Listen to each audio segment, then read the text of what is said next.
আসসালামু আলাইকুম প্রিয় দর্শক। আমি এখন বাজার থেকে আসছি, বাজারে গেলাম, বাজার থেকে আসলাম, এই ডিমগুলো আনলাম। এই ডিমগুলা কিছুদিন আগে কিনলাম,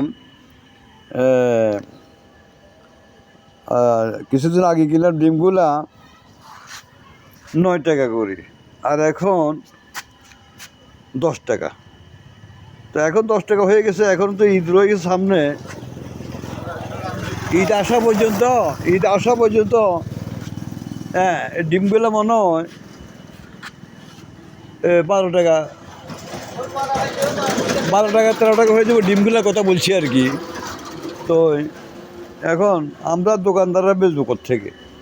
আর যে এগুলো তো মনে করেন ঈদ আসলে ডিম কি মানুষ বেশি খায়নি? বেশি তো খায় না। ডিম তো আছে, জিনিসটা মজবুত আছে।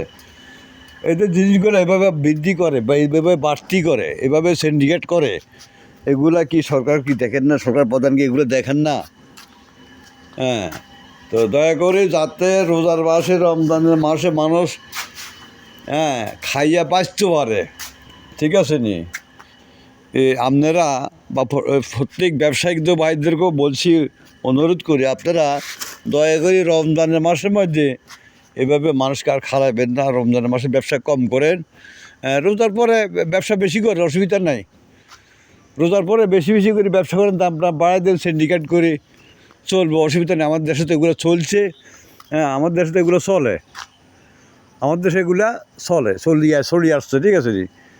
তো যাক, দেশবাসী ভিডিওটা বেশি বেশি করে শেয়ার করে দিবেন, যাতে সবাই বুঝতে পারে, জানতে পারে। সবাইকে ধন্যবাদ। আসসালামু আলাইকুম ওয়া রাহমাতুল্লাহি ওয়া বারাকাতুহু। এখানে কিছু কাঁঠাল আছে, লাগলে আসিন।